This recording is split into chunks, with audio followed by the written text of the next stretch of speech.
ওদের বাগানে হয়েছে এবং পেকে লাল টুকটুক করেছে। এত ডিমের ঝোলটা হবে সেটা এই বাগানের টমেটো দিয়ে।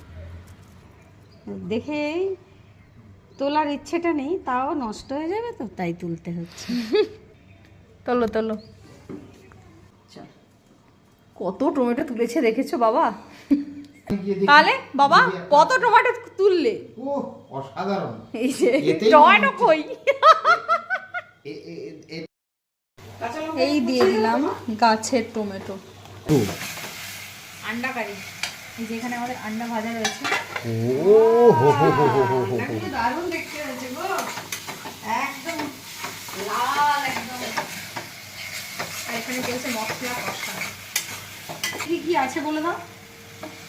আজকে হচ্ছে কুঁদরি ভাজা, লাউ শাক দিয়ে, চিংড়ি মাছ দিয়ে, ওটা কি একটা কুমড়ো দিয়ে একটা তরকারি, একটা ছেচকি, মসুর ডালের বড়া, মসুর ডালের বড়া আর ডিমের ঝোল, আর গরম গরম ভাত।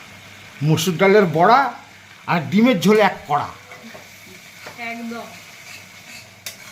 আমি কি সুন্দর বেঁধে ফেলেছি ছড়া। হ্যাঁ, স্পেশালি এই ডিমের ঝোলটা আরো স্পেশাল বিকজ আমাদের বাগানের টমেটো দিয়ে বানানো হচ্ছে। ও হো হো হো হো।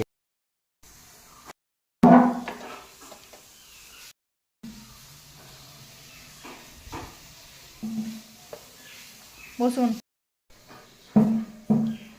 আচ্ছা, আজকে সোজ টপার।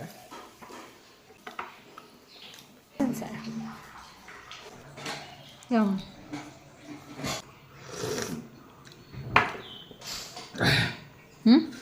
মাংস হয়ে গেছে। মাংস। গোপুর ফেভারিট কোকোনাট আইসক্রিম।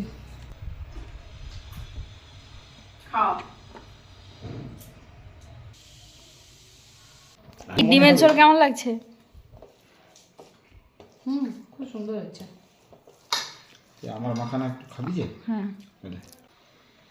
কেমন সেই ভাতটা কেমন লাগে? খাওয়া দাওয়া সেরে বেশ খানিকক্ষণ রেস্ট নেওয়ার পরে আমরা চলে গিয়েছিলাম রাজবাড়ি পার্ক।